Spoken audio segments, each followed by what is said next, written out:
Bien, buenos días, estimados jóvenes. Estamos aquí para la clase de literatura del día 4 de junio de 2025, ¿no?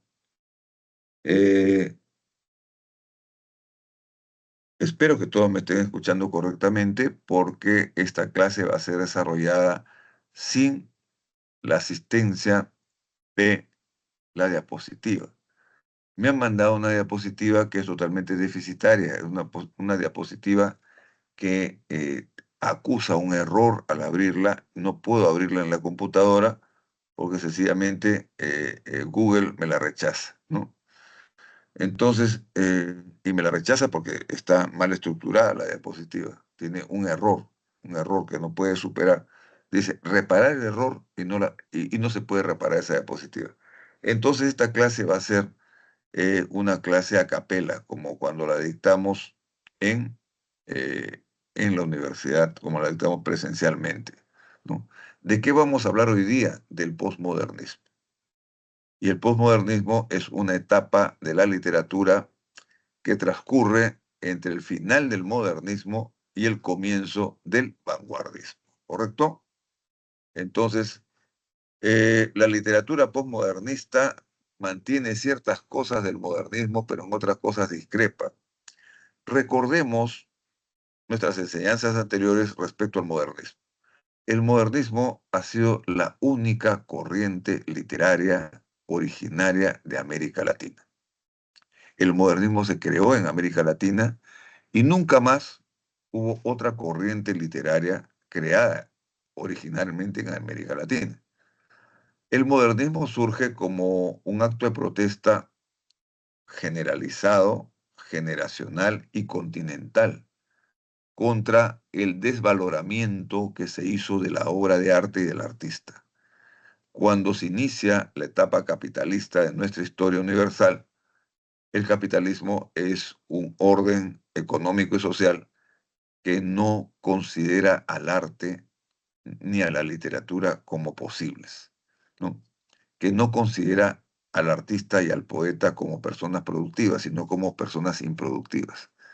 Entonces, frente a ese desvaloramiento que hay del arte y la literatura y de quienes hacen arte y literatura, surgió un movimiento modernista a fines del siglo XIX, ¿correcto?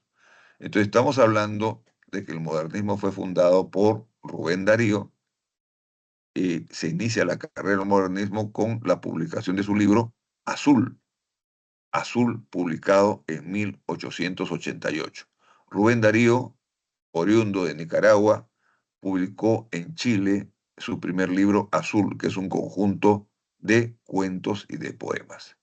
Y posteriormente se le sumaron, digamos, legiones, por no decir multitudes, de autores latinoamericanos que se suscribieron al modernismo, ¿no? Digamos, se incorporaron al modernismo. Entre ellos está el principal modernista del Perú. ¿Quién me puede responder? A ver, alguien que me responda quién ha sido el primer no, el más grande y notable poeta modernista peruano. A ver, escucho colaboraciones, a ver si estamos atentos a la clase. ¿Quién fue el más grande modernista peruano?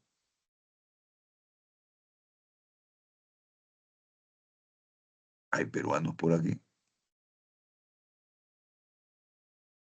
El más grande modernista peruano que tiene un poema que dice: soy el cantor de América, autóctono y salvaje. El más grande modernista peruano fue José Santos Chocano, ¿ok? José Santos Chocano fue el más grande poeta modernista peruano, el más representativo de inicios del siglo XX, ¿correcto? Entonces, el modernismo va a durar de 1888 hasta 1910 aproximadamente. Pero el modernismo agotó todas sus posibilidades expresivas ya a comienzos de la Primera Guerra Mundial. A comienzos de la Primera Guerra Mundial, en 1914, vemos que el modernismo latinoamericano ya no tiene la misma capacidad de cautivar a las nuevas generaciones. Entonces aparece el posmodernismo, digamos, tratando de enmendar y de superar las limitaciones que tuvo el modernismo. ¿Qué recordamos del modernismo?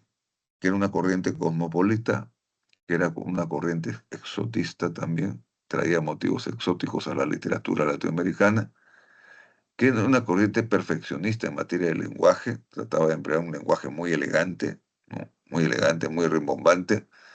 La elegancia verbal fue un atributo del modernismo. El modernismo trató de elogiar al continente americano y lo logró. Se suscribe al elogio del continente americano. ¿Qué más podríamos sacar del modernismo? Bueno, es un movimiento cosmopolita.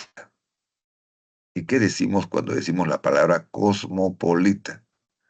Cosmopolita es cualquier corriente o autor que reciba influencias de otras literaturas que no son originarias de su país o de su tradición literaria.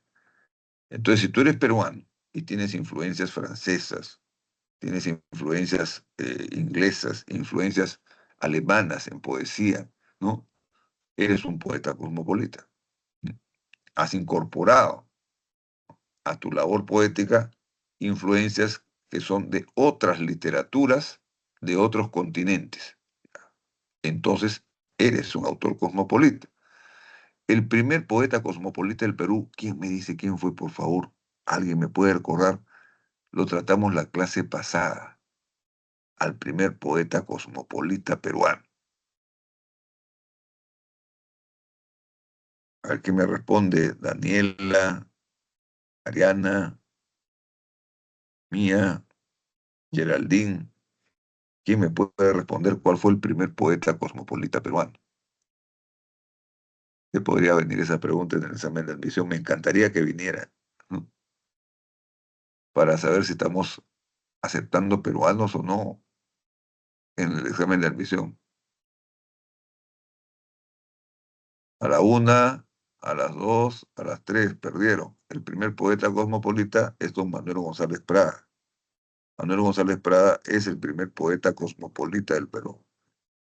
El primer poeta en incorporar influencias de otras literaturas.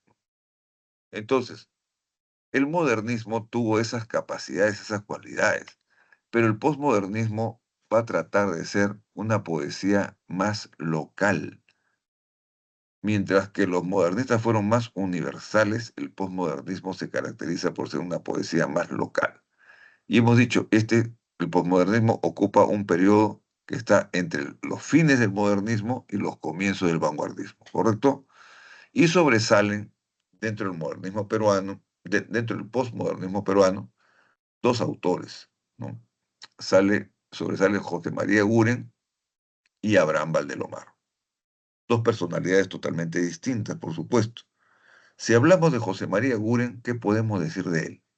José María Eguren nace en 1847, ¿no? Y va a morir en 1942, ¿no? José María Eguren nace en Lima, en una familia aristocrática. Los Eguren son parte de la aristocracia limeña.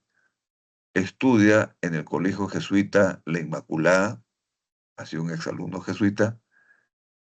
Iba a estudiar luego en la Universidad Nacional Mayor de San Marcos, la carrera de letras. Ya no existe la carrera de letras, existe literatura, ¿no? Existe lengua, pero no existe la carrera de letras.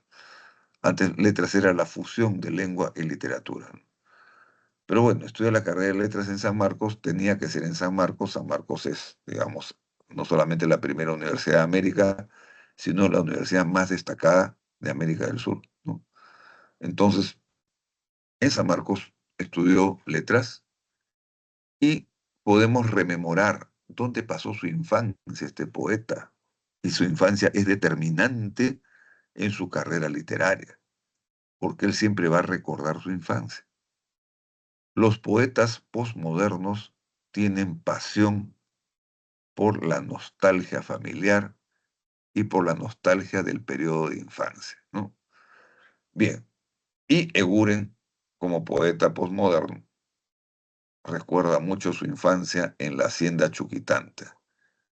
Eh, Vuestra generación no ha conocido el cinturón verde de Lima, porque eso fue desaparecido por el asfalto y por el cemento. La urbanización de los terrenos agrícolas terminó con la agricultura limeña y ustedes no han podido gozar de los grandes paisajes que tuvo Lima a nivel rural. Uno de los paisajes más destacables de Lima fue la Hacienda Chuquitanta. La Hacienda Chuquitanta se ubicaba entre Puente Piedra y Caraballo. Esa es más o menos la zona en que quedaba este paraíso terrenal. Se llamaba Hacienda Chuquitanta. Muy hermosa la hacienda, realmente hermosa. La llegué a ver, incluso, antes que la urbanizaran. Bueno, ahora es un sitio horrible, lleno de casas sin terrajear, ¿no? Eso es todo, ¿no? Y muy extensa y súper poblada.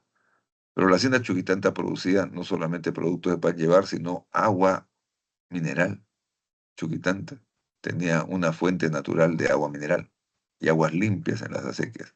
Bueno, ahí transcurrió la infancia de José María Guren y él siempre va a recordar en su poesía y en sus escritos el periodo infantil formativo, ¿no?, en la hacienda Chuquitanta.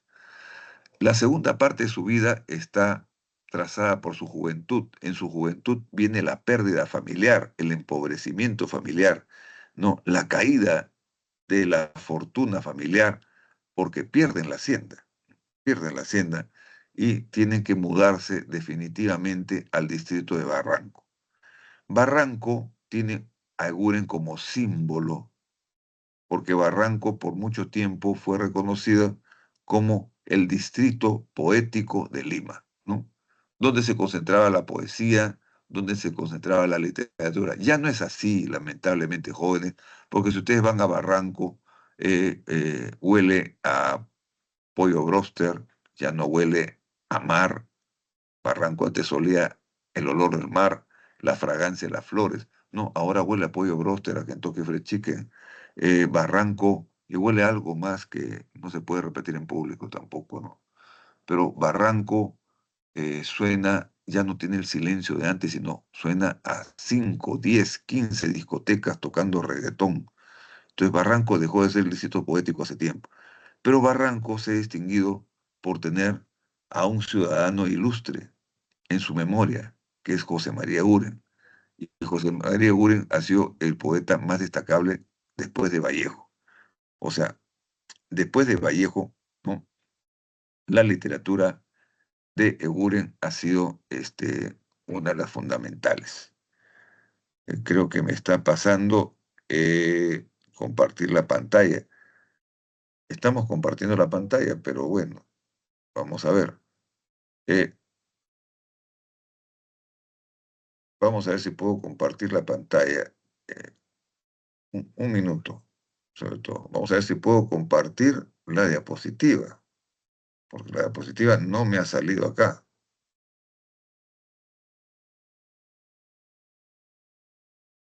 Dice nada.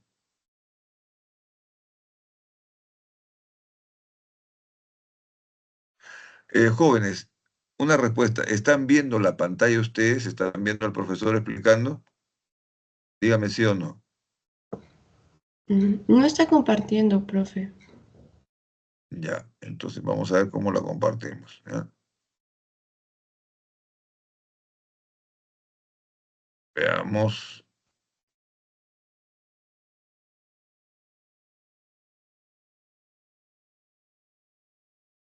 Un minuto.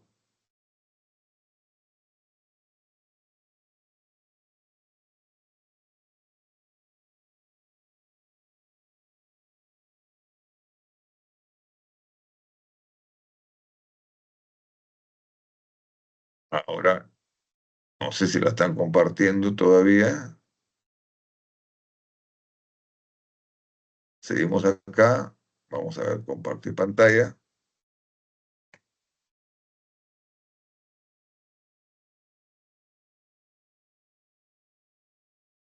¿Estamos compartiendo la pantalla? No, tampoco. Sí, profe, ya está compartiendo. Ya, ok. Entonces, si estamos interactuando, vamos a ver lo que decíamos. No podíamos compartir la diapositiva porque la diapositiva ha salido muy mal hecha. Ha salido muy mal hecha y tiene un error, acusa un error. Y lamentablemente no tenemos el auxilio de la diapositiva. Entonces, veamos ahora lo que estábamos explicando. José María Eguren distingue a Barranco, por supuesto, y es el poeta principal del Perú después de César Vallejo. La poesía peruana comienza a identificarse como peruana y como tal gracias a la presencia de César Vallejo y a la presencia de José María Eguren, en ese orden de cosas, en ese orden de cosas.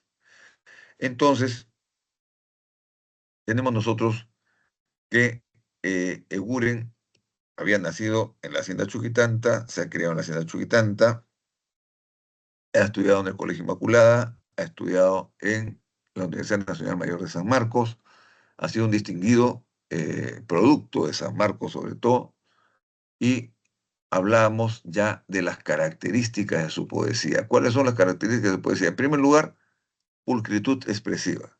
¿Qué significa pulcritud expresiva? Significa el mejor uso del lenguaje, ¿no? Hay una rigurosa selección de los términos que va a utilizar en su poesía, ¿no? En segundo lugar, los aportes lexicales de Eguren. ¿Qué aportes lexicales tiene Eguren? Eguren tiene aportes tales como neologismos. ¿Qué significa neologismos? Significa palabras inventadas por el autor. Eso es un neologismo, ¿correcto? Entonces, palabras inventadas por el autor. Eh, Usa también arcaísmos.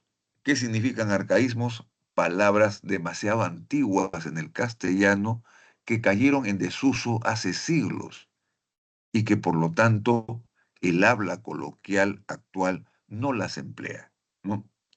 Entonces, una palabra arcaica es un arcaísmo, ¿no? Además de emplear neologismos, además de emplear arcaísmos, la poesía de Uren también incorpora peruanismos, ¿no? Entonces, usos del habla peruana, ¿no? Usos coloquiales del habla peruana, ese tipo de cosas hay. Entonces, tenemos ya las tres características del lenguaje que utiliza José María Eguren. ¿Qué otras cosas más tenemos que resaltar de Eguren? El cromatismo. ¿Qué significa cromatismo? Viene de cromos, color. La poesía de Eguren es una poesía del color. La poesía de Eguren trata siempre de utilizar el color, ¿correcto? Entonces, los colores son usados en la poesía de Guren y ustedes van a ver en cada poema de él siempre alusiones al color. ¿Qué más podríamos rescatar de él? Es aparentemente infantil. Dice José Carlos Mariátegui en los 7 ensayos, ¿no?, que cuando él se refiere a Guren, dice, se equivocan quienes creen que Guren es un poeta de la infancia. No es un poeta de la infancia, es un poeta para todas las generaciones. Lo que pasa es que él toma motivos infantiles, una cosa muy diferente, ¿no? Entonces vamos a ver, por ejemplo, una poesía de Guren que es Los Reyes Rojos. Eh, Quisiera tener un voluntario o voluntaria que lea en voz alta Los Reyes Rojos, por favor. ¿Podría alguien ofrecerse?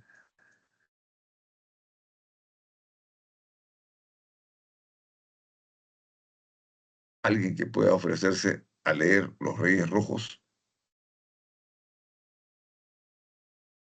¿No hay? A la una, a las dos, a las tres. Voy a tener que referirme justamente a Los Reyes Rojos yo y leerla yo. Vean ustedes. Vamos a ver Los Reyes Rojos, que está en Simbólicas. Acá está. Escuchen la poesía, jóvenes, ¿no? Los Reyes Rojos. Desde la aurora combaten dos reyes rojos con lanza de oro. Por verde bosque y en los purpurinos cerros vibra su ceño. Falcones reyes batallan en lejanías de oro azulinas. Por la luz cadmio airada se ven pequeñas sus formas negras. Viene la noche y firmes combaten foscos los reyes rojos. En primer lugar, ya que ustedes tienen su separata ante sus ojos seguramente, van a ver que esta poesía, Los Reyes Rojos, es una poesía formada por tercetos. ¿Qué significan tercetos? Estrofas de 3 versos, ¿no? En segundo lugar, van a ver que esta poesía no tiene una rima consonante, sino una rima asonante, ¿no? Una rima asonante. Una rima consonante es cuando eh, un verso repite la misma terminación que otro verso. O sea, repite la misma sílaba final que el verso anterior. Cantaba, silbaba, caminaba, ¿no? Pensaba, aba, ¿no?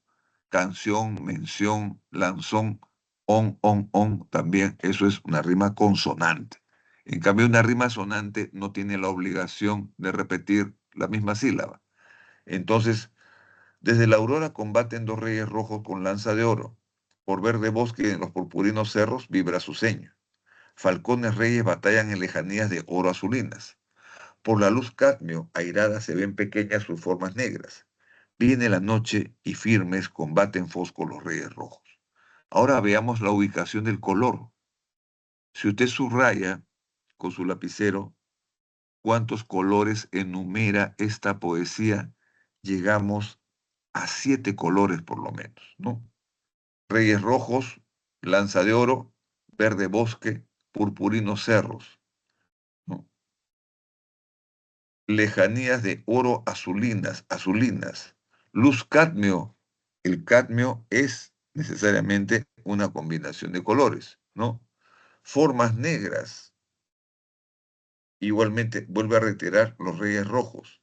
Pero ahora veamos si comete arcaísmos este poema. ¿Hay arcaísmos en este poema? Sí los hay. Por ejemplo, cuando dice falcones reyes. La F en el castellano antiguo se usaba en el lugar de la H. Entonces tendría que decir halcones reyes. Pero como usa un arcaísmo, dice falcones reyes. Luego, firmes combaten foscos los reyes rojos. Foscos debería decir oscos, que en castellano actual, osco significa iracundo, significa una persona que está airada, sobre todo con ira, osco, ¿no? Entonces, ya confirmamos que tiene cromatismo, actúa en un mundo de ensueño infantil, hay una orquestación musical de las palabras que se asocian rítmicamente, por lo tanto cumple con esa finalidad del simbolismo, porque Eguren es el primer y único poeta simbolista de la literatura peruana, ¿correcto? Eso es. Vamos a la pantalla compartida.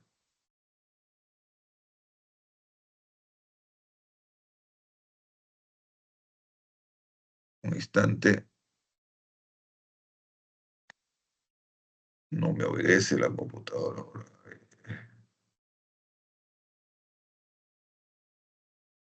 Ya está, estamos otra vez compartiendo la pantalla. Si me ven, por favor, avísenme.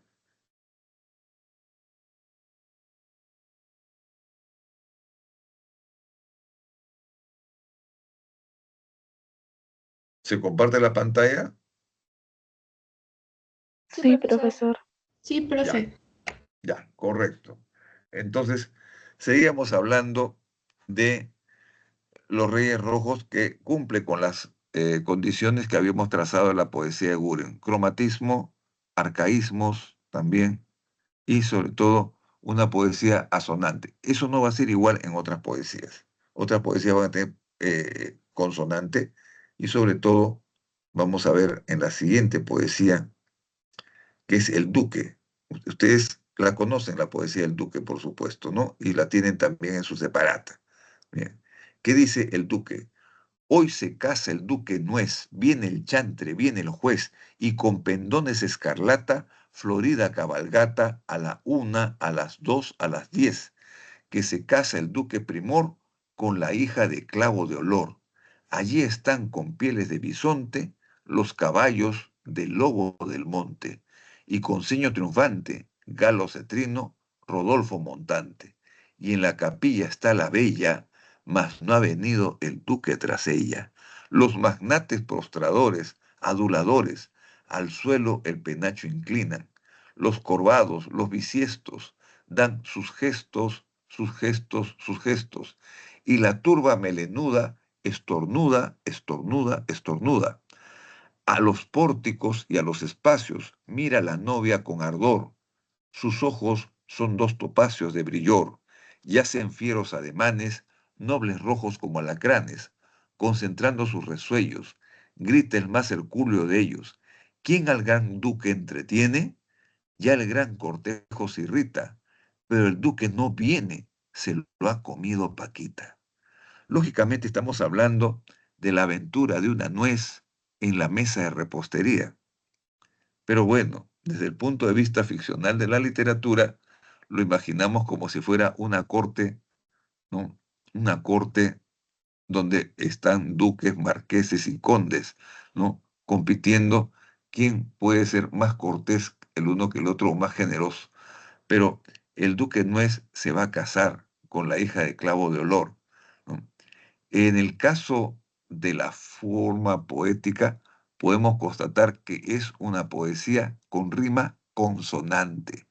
Duque no es juez, consonante. Escarlata cabalgata, rima consonante. A las 10, rima con juez y nuez. Primor con olor, bisonte monte, ¿no? Triunfante montante, bella ella. Y así sucesivamente tenemos la repetición de la última sílaba del verso anterior. Entonces eso hace que sea una rima consonante. ¿Qué podemos sugerir que no figura en la separata? Que lean por su cuenta, por ejemplo, un poema emblemático de Uren que es La niña de la lámpara azul. La niña de la lámpara azul es un poema hermoso, bellísimo, ¿no? Pero que tiene mucho de esta visión de las apariciones nocturnas, fantasmales, que son habituales en Barranco. En Barranco se dice que no solamente es un distrito de poetas, sino un distrito de fantasmas, donde penan las almas de los fallecidos o asesinados en la época de la ocupación de la guerra con Chile, ¿no? Y los barranquinos siempre suelen hablar de fantasmas. Yo no creo en fantasmas, pero ellos creen que pueden ser posibles. Y La niña de la lámpara azul habla de una aparición fantasmal de una niña que en la niebla aparece y luego desaparece, ¿no? Entonces, eso es lo que podemos decir de José María Eguren. Ahora vamos a ver al otro autor, Abraham Valdelomar. Hablemos un poco de Abraham Valdelomar. Abraham Valdelomar es el padre fundador del cuento peruano. El cuento peruano se inicia con la obra de Abraham Valdelomar, porque Valdelomar ha sido principalmente cuentista. Y eso dice mucho bien de él, porque ahora la gente elogia mucho la novela, pero el cuento es realmente una obra perfecta, o si no, se tiene que ir a la basura, ¿no? Entonces, la exigencia del cuento es mucho mayor que la exigencia de la novela. Abraham Valdelomar es el iniciador del cuento peruano, pero también Abraham Valdelomar es el iniciador del cuento fantástico, la literatura fantástica. Si toda la literatura emplea ficción, ¿por qué hablamos aparte de la literatura fantástica?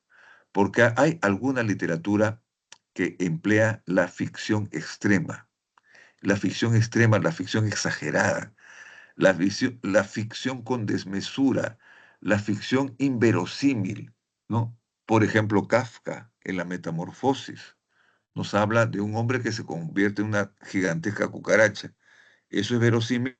No es verosímil, ¿no es cierto? Pero sin embargo, el lector acepta seguir leyendo La Metamorfosis después de que le han presentado un caso inverosímil. Es literatura fantástica. Entonces, el padre de la literatura fantástica peruana también es Abraham Valdelomar, porque tiene cuentos fantásticos, ¿no? Entonces, nació en Ica, pero no en cualquier parte de Ica, nace en la provincia de Pisco, en la aldea de San Andrés, una aldea de pescadores vecina no solamente al mar, sino a las zonas agrícolas costeñas de Ica, ¿no? Entonces, pasó su infancia en Pisco, estudió en Chincha.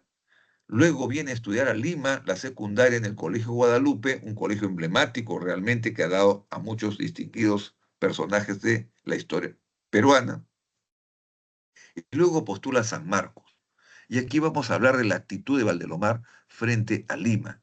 Valdelomar viene como un provinciano a Lima y se siente agredido. ¿Por qué? Por la pedantería de Lima, por la segregación racial de Lima, por el racismo de Lima. Lima que no es lo que hoy es, pues Lima ahora es muy plural. En cambio, en aquel entonces Lima era muy discriminadora. Lima despreciaba mucho al provinciano. Entonces Valdelomar se siente despreciado y quiere demostrarle a los limeños quién es, ¿no? Quiere hacerse valer él por sí mismo. Y como provinciano, sin nadie que lo respalde, postula a la Universidad Nacional Mayor de San Marcos. ¿Y a qué programa postula? No postula a letras, como debería ser. Postula a medicina, porque es el programa que tiene mayor puntaje, e ingresa a medicina a la primera, en prima, en one, ingresa a medicina, ¿no? Con altas calificaciones. ¿Para qué? Él no quería estudiar medicina. Él lo que le quería demostrar a los limeños era el valor que tiene un provinciano. Luego se traslada internamente al programa de letras, pero no concluye la carrera porque se dedica al periodismo y el periodismo es una novia que te secuestra y no te comparte con nadie. Cuando tú caes en el periodismo, ya no quieres salir del periodismo, ¿no? El periodismo te enamora, el periodismo te secuestra, te dedicas al periodismo de cuerpo entero, la vocación periodística te jala. Entonces, eso pasó con Valdelomar y se convierte en Lima en el mejor cronista de la capital. Se convierte en el mejor articulista del periodismo limeño, pero con un seudónimo. El seudónimo es el Conde de Lemos. Él se hace llamar el Conde de Lemos, ¿por qué? Porque disfruta mucho diciéndole a los limeños, ustedes son marqueses, son duques, son condes. Yo soy un provinciano que vino sin zapatos y ahora soy el Conde de Lemos, ¿no? Me llamo el Conde de Lemos. Hiere el buen gusto de Lima vistiéndose muy elegantemente, pero con colores chillones, ¿no? Si tiene un terno finísimo, se lo hace con tela amarillo patito para que hiera el buen gusto de los limeños. O otro terno se lo hace color grosella, color rosado, ¿no? Elegantísimo, pero con un color chocante, porque le gusta retar, desafiar a Lima, ¿no? En todo caso. Incursiona en política, es candidato, ¿m? Se hace elegir como diputado por Ayacucho y cuando va a juramentar ya su diputación y van a celebrarlo primero en Ayacucho, lamentablemente cae de una escalera y se rompe la columna vertebral y tiene una muerte muy cruenta que dura bastante tiempo, demasiado tiempo para morir, ¿no? Dura muchas horas en agonía. Bien. Entonces Valdelomar ha muerto a los 31 años, porque fíjense ustedes, nace en 1888 y muere en 1919. Entre sus obras destacan los cuentos principalmente. Los cuentos es su principal fuerza. Tienen ustedes El Caballero Carmelo, El vuelo de los cóndores, Los ojos de Judas. Luego tienen ustedes en poesía Tristitia, El hermano ausente en la cena pascual, ¿no? Y novelas, La ciudad de los tísicos, La ciudad muerta. También en teatro tiene la obra Verdolaga y también la obra de teatro La Mariscala.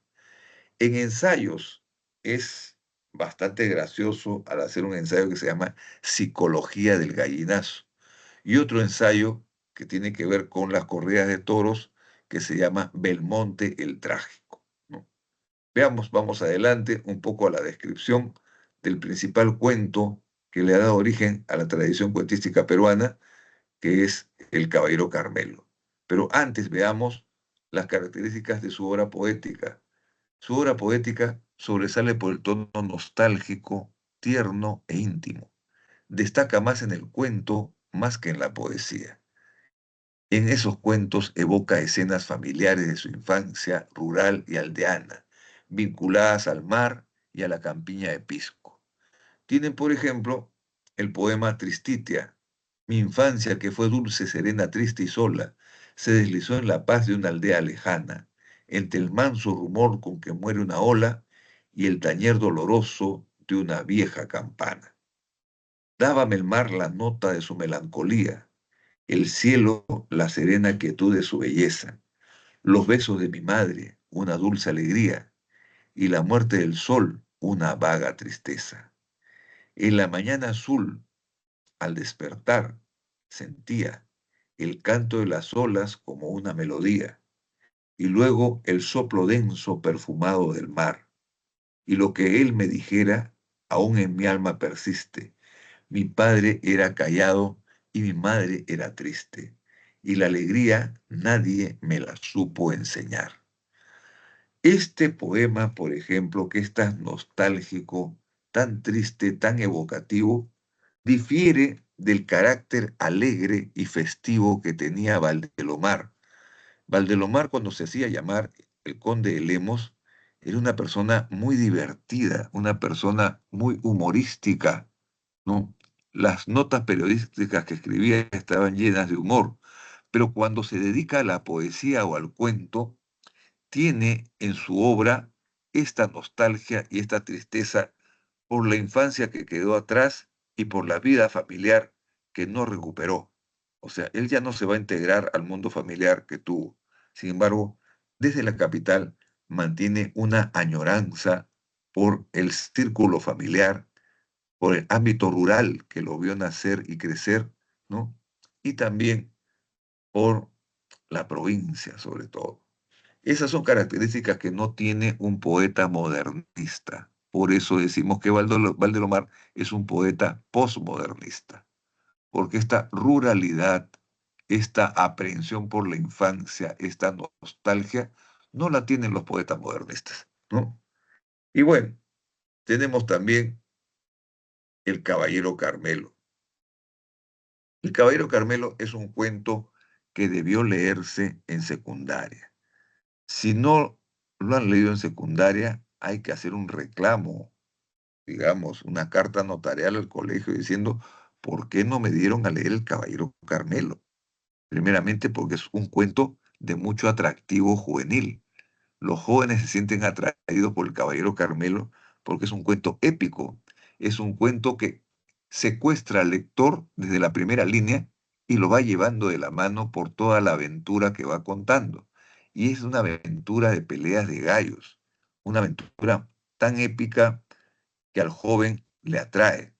Entonces, si vamos a comenzar a educar en literatura, en secundaria, por ejemplo, a los jóvenes para que sean grandes lectores de literatura, tengo que comenzar dándoles lo que le puede agradar a los jóvenes, ¿no? Y el Caballero Carmelo es de mucho interés para las nuevas generaciones. Siempre, en todas las nuevas generaciones, los jóvenes comienzan con el Caballero Carmelo, ¿no? Comienzan a aventurarse por el camino del cuento con el Caballero Carmelo. Bien, el argumento se inicia cuando Roberto, el hermano mayor, retorna al hogar después de una larga ausencia. Dense cuenta que uno de los poemas principales de Abraham Valdelomar es El hermano ausente en la cena pascual. El hermano ausente en la cena pascual es un poema que está en las poesías de Abraham Valdelomar, pero es un poema que habla de un hecho familiar que fue muy notorio y que fue, digamos, de mucha pesadumbre de la familia de tener la ausencia del hermano mayor, ¿no? Entonces, el cuento, ya no la poesía, sino el cuento, El Caballero Carmelo, ¿no? Comienza con el regreso del hermano Roberto. Retorna al hogar en Pisco, ¿no? Retorna a caballo. ¿Cómo lo describe el narrador?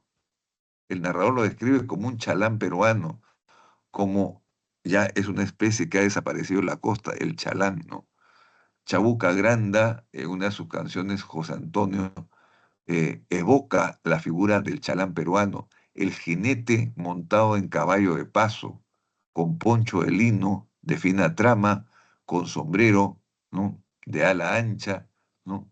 Ese es justamente el chalán peruano, que era un personaje habitual en el paisaje rural costeño. Entonces, el hermano Roberto llega como si fuera un chalán, montado a caballo y con las alforjas llenas. ¿Llenas de qué? De regalos para la familia. Y a cada hermanito le va sacando un regalo, luego al otro otro regalo, y así sucesivamente. Saca delicias para el desayuno que son habituales, bueno, eran habituales, no sé cómo estará la cosa ahora, en la zona de Ica. El frijol colado, los quesos, ¿no? Los tamales, y todas esas cosas que se preparaban en un mundo rural, totalmente provinciano, ¿no? Entonces son tantas delicias que abre el apetito a la hora del desayuno leer este cuento, ¿no? Y cuando todos han recibido sus regalos, le preguntan, ¿y para papá? ¿Qué has traído? Y él dice, para papá, el Carmelo, dice, ¿no? El Carmelo. Y manda a traer una jaula en la cual hay un gallo de pelea hermoso. Y ese gallo de pelea es soltado de la jaula, despliega sus alas y sorprende al público infantil la figura viril del gallo, ¿no? Que lo hace comparar como si fuera con un caballero andante de la etapa medieval, ¿no? La naturaleza lo ha dotado de espuelas, ¿no? De patas duras, ¿no? Para la pelea, de pico fino para la pelea también. A los gallos de pelea se les entrena, no solamente es que nacen así, se les entrena endureciendo su piel con ron de quemar y también limón para que tengan una piel resistente a los espolonazos del enemigo. Pero este gallo sorprende por su belleza, por su virilidad y por su contextura atlética, ¿no? Digna de un peleador. Entonces, este gallo se convierte en un familiar más con los niños, ¿no? Y a las finales es desafiado por el dueño de otro gallo. Ese otro gallo se llama el ajiseco, ¿no? Para una pelea de gallos en la fiesta de San Andrés, ¿no? Entonces se habituaba que hayan fiestas, que en la fiesta hubieran peleas de gallos, ¿no? El Carmelo es desafiado y su dueño no puede rehuir el desafío y tiene que aceptar el desafío. Entonces el Carmelo va a pelear con un gallo más fuerte y más joven que él, ¿no? Está en desventaja. Sin embargo, en una pelea muy épica, muy bien descrita por el narrador, el Carmelo logra imponerse al enemigo, vencerlo. Es una pelea de gallos con navaja. Quienes hayan sido galleros, quienes hayan visto peleas de gallos, saben que las peleas de gallos con navaja no duran mucho, duran muy poco tiempo, ¿no? Y terminan o con los dos gallos muertos o con uno muerto y el otro herido. Y efectivamente, este fue el segundo resultado, el que pasó, ¿no? El gallo muerto fue el ajiseco, el Carmelo lo mató, ¿no? Pero el Carmelo queda herido, y herido mortalmente. Entonces, habiendo sido herido el Carmelo, los niños lo trasladan a la casa, donde va a agonizar 3 días aproximadamente y luego va a morir. Pero es como si fuera la muerte de un familiar, porque tanto se han familiarizado ellos con el gallo como una mascota, que cuando muere el gallo es una pérdida familiar, ¿no? El gallo no muere de cualquier manera, es un gallo valiente, un gallo de pelea generalmente lo es, ¿no? Y muere cantando, cantando al amanecer, ¿no? Entonces, este cuento ha sido construido de muy buena manera. Todo cuento tiene que tener presentación, nudo, desenlace, ¿no? Y este cuento en la presentación es impecable. Presenta el círculo familiar que recibe el gallo. El nudo, ¿cuál es? La pelea de gallos, ¿no? el ímpetu que tienen los gallos al enfrentarse. Y el desenlace del cuento, ¿cuál es? La muerte del caballero Carmelo, ¿no? Entonces, después de la victoria, por supuesto, después de la victoria, viene la muerte del caballero Carmelo. Entonces, la historia y la hazaña del caballero Carmelo está muy bien narrada. ¿Qué temas hay? La vida aldeana, el hogar, el heroísmo, la muerte, pero sobre todo la recreación de la vida aldeana. Parece que el autor pintara de colores la escena. Esa es la verdad, ¿no? Nos hace vivir como lectores como si estuviéramos presentes en ese ambiente familiar, ¿no? Y viendo pelear a los gallos, ¿no? Vamos adelante.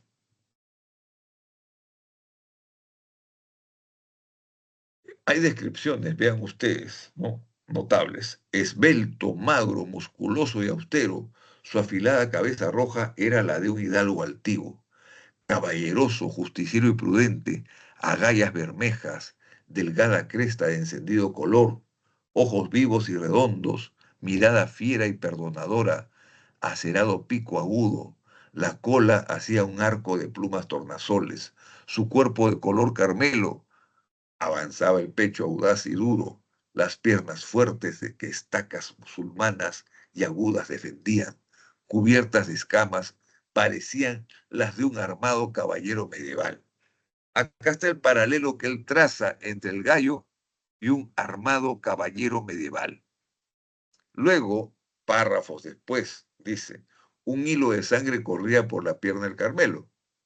Estaba herido, más parecía no darse cuenta de su dolor. Cruzáronse nuevas apuestas en favor del ajiseco y la gente felicitaban ya al poseedor del menguado. En un nuevo encuentro el Carmelo cantó acordándose de sus tiempos y acometió con tal furia que desbarató al otro de un solo impulso. Esta narración podría ser la narración de una pelea de box, de un narrador deportivo que estuviera narrando una pelea de box. Es una narración perfecta respecto al conflicto, a la pelea, ¿no? Entonces, el Carmelo va a vencer, ¿no?, al enemigo que ha tratado de humillarlo, ¿no? Entonces, va a vencer a un enemigo que es más joven y más fuerte que él, ¿no? Sin embargo, como las peleas con navaja son sumamente riesgosas para ambos gallos, ¿no? El Carmelo va a vencer al otro gallo, lo va a matar, pero va a quedar herido de muerte, ¿no? Entonces, la forma de narrar es muy ágil, la forma de narrar la pelea sobre todo es muy épica, se nota la virilidad del gallo, la valentía del gallo, ¿no? Y esto ha motivado una canción de Chabuca Grande que ustedes la pueden escuchar en internet. Esa canción se llama Camarón, Camarón de Chabuca Grande. Les encantaría a ustedes que han leído El Caballero Carmelo escuchar la canción. Bien, esto es, en síntesis, la narrativa de Abraham Valdelomar. Ahora, Valdelomar ha hecho cuentos elusivos, ha hecho cuentos aldeanos, nostálgicos, ha hecho cuentos fantásticos, ha hecho cuentos cosmopolitas.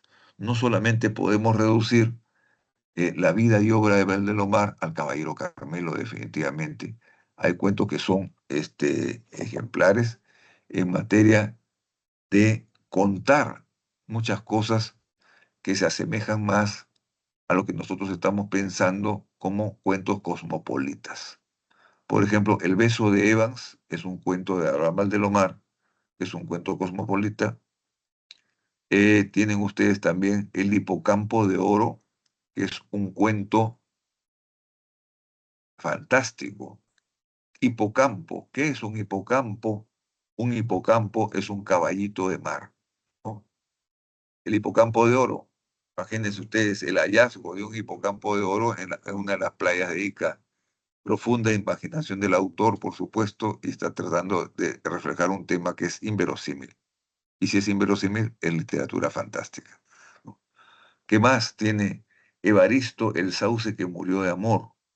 Evaristo es un cuento que tiene mucho sentimiento porque se trata de un boticario que vive en un pueblo olvidado de los interiores de Ica, de esos pueblos donde no pasa nadie absolutamente, no pasa nada por ahí tampoco que sea notable, y la gente sale a tomar el sol en las tardes porque no tiene otra cosa que hacer. Bueno, y Evaristo sale a tomar el sol y toma sombra debajo de un sauce todas las tardes, ¿no? Y Evaristo no tiene una novia, no tiene de quién enamorarse, no es atractivo, por supuesto, tampoco él, y tampoco hay muchas novias de quien enamorarse en ese pueblo casi fantasma, y Evaristo comienza a envejecer, pasa los años debajo del sauce, tomando sombra, y el sauce y él hacen un binomio de vida, ¿no? En el cual se familiarizan, y a las finales, cuando muere Evaristo, pues tenía que morir cronológicamente, tenía que morir como todos nosotros vamos a morir, ¿no? ¿No? Y el sauce ya no lo ve llegar a la plazuela todas las tardes. Entonces, en ausencia de Evaristo, el sauce también comienza a morir y se seca. Es un sauce que se seca por la ausencia de su compañero Evaristo, ¿no? Por un lado es eso. Otro cuento nostálgico de la infancia es El vuelo de los cóndores. ¿De qué trata El vuelo de los cóndores? El vuelo de los cóndores trata de un niño. Siempre hay un niño de narrador, porque Valdelomar evoca su infancia provinciana, ¿no? Un niño que se enamora platónicamente de una trapecista de circo. El circo viene todos los años en julio, ¿no es cierto? Y es el único atractivo que tienen los pueblos del sur en ese momento, en ese tiempo, en esa época en que no habían televisores ni nada de esas cosas, ¿no? Entonces la gente acude con mucha premura a ver el circo. Y este niño se enamora de una niña trapecista porque hay una familia de trapecistas que ejecutan un número en el trapecio que se llama El vuelo de los cóndores, ¿no? Y la niña trapecista es muy hermosa. El niño se enamora de ella, hemos dicho platónicamente, y jura que alguna vez le va a declarar su amor. El siguiente año regresa el circo, ¿no? Y la niña ya no está. Y el niño pregunta por aquella niña de la cual se enamoró, y le dicen que la niña ha muerto de tuberculosis y que ya no puede presentarse en el circo, por supuesto, ¿no? No se podrá presentar en ese número porque la niña ha fallecido. Entonces, esa es la historia de un amor infantil, ¿no? La historia de un amor infantil. En Los ojos de Judas, otra vez vemos a un niño como protagonista. Ya no es casualidad. Sabemos que los cuentos, sobre todo los cuentos nostálgicos, digamos, aldeanos y rurales de Valdelomar, siempre hay un niño como protagonista. Es un niño que ve la quema de Judas en Semana Santa, que es parte de una fiesta del Domingo de Resurrección en los pueblos del sur, ¿no? En los pueblos del sur, en las aldeas de pescadores, ¿no? Se quema a Judas porque un muñeco de Judas, por supuesto, que asemeja a Judas, ¿no? Se quema a Judas porque ha sido quien traicionó a Jesucristo, ¿no? Entonces, mientras el pueblo festeja la quema de Judas, el niño se pasea por la playa para no ver ese espectáculo tan deprimente que están quemando algo que se parece a un ser humano, ¿no? Entonces, eh, ese niño que se pasea por la playa se encuentra con una mujer vestida de blanco, que todas las tardes viene a mirar el mar. Esa mujer vestida de blanco viene a mirar el mar porque extraña a su hijo. Su hijo algún día se ahogó en el mar y su hijo tiene la misma edad que este niño que la está observando, ¿no? Entonces el niño pregunta y pregunta, conversa con la señora, una señora joven, ¿no? Atractiva, ¿no? Y la señora joven y atractiva, vestida de blanco, algún día se lo va a revelar. Ella también se ahogó en el mar, tratando de rescatar a su hijo que se estaba ahogando entre las olas, ¿no? Entonces el niño se da cuenta que ha estado hablando con una fantasma. Ese es el tipo de cosas que ustedes van a notar, sobre todo en la cuentística de Abraham Valdelomar. Abraham Valdelomar, vuelvo a repetir, es el padre del cuento peruano, es el padre del cuento rural costeño y es el padre del cuento fantástico. Así lo tenemos clasificado. ¿no? Vamos a ver los ejercicios de clase. La primera pregunta, ¿qué dice?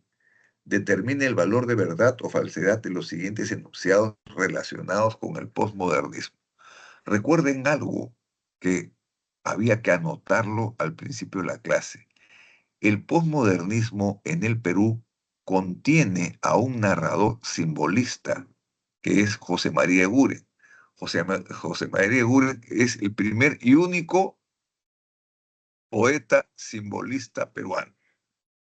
Bien, determine el valor de verdad o falsedad de los siguientes enunciados, dice la primera pregunta, ¿no? Relacionados con el posmodernismo. Se inicia con la publicación de la revista Amauta de Mariátegui. Eso es falso. La revista Amauta se publicó después. Se desarrolló en paralelo con el modernismo y el vanguardismo. Falso totalmente. El modernismo había culminado y el vanguardismo todavía no se había iniciado. Entonces, en medio del modernismo y del vanguardismo, en medio de los dos, aparece el posmodernismo. Tercera, en números romanos, aparece un contexto de fatiga de la literatura modernista. Bueno, esto es cierto. Hay una fatiga en la literatura modernista y ya la literatura modernista ya no puede producir lo que producía antes, ¿no? Y que definitivamente tiene que ser sustituido por un siguiente movimiento, que es el posmodernismo. Cuarto, dice, los autores, entre los autores más destacados está José Gálvez Barrenechea, ¿no? Eh, Falso también. Entre los autores más destacados no está José Gálvez. José Gálvez puede ser un crítico literario, pero siempre fue una eminencia gris dentro de la literatura. Entonces la respuesta adecuada a la primera pregunta es la respuesta B de Barco, ¿correcto? Ahora veamos la segunda pregunta. Marque la alternativa que contiene los enunciados correctos respecto a las características de la poesía de José María Eguren. Primera, en números romanos, inicia la tradición poética peruana con la canción de las figuras, ¿no?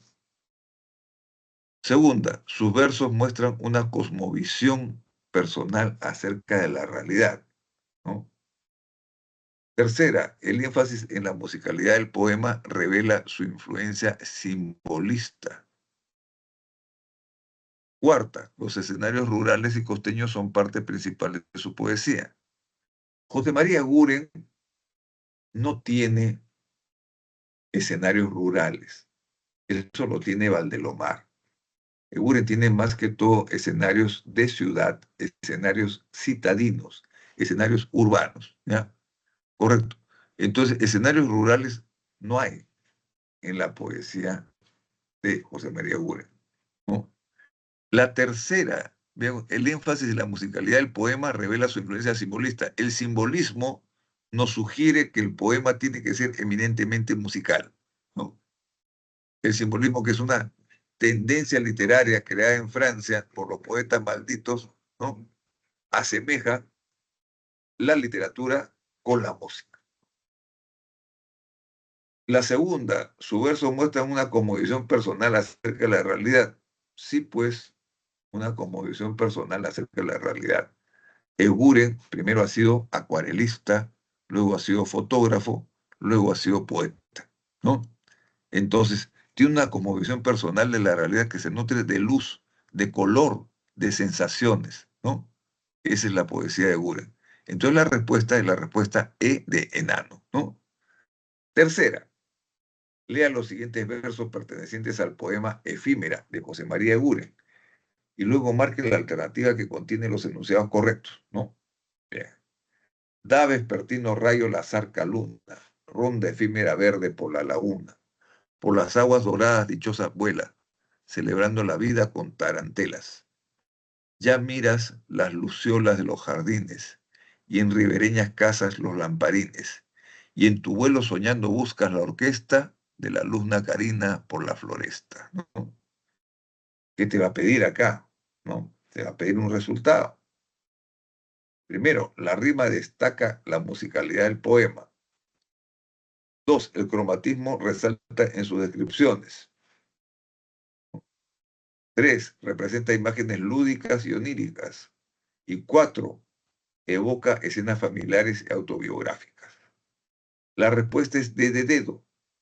porque la 1, la 2 y la 3 son las correctas. Primero, la rima de Guren destaca la musicalidad, definitivamente, ¿no? Segundo, el cromatismo resalta en sus descripciones. Es cromática. Su poesía de Guren es cromática, ¿no? Tercera, evoca escenas familiares, perdón, representa imágenes lúdicas y oníricas. Sí, lo lúdico es lo que procede del juego y lo onírico es lo que procede de los sueños, ¿no?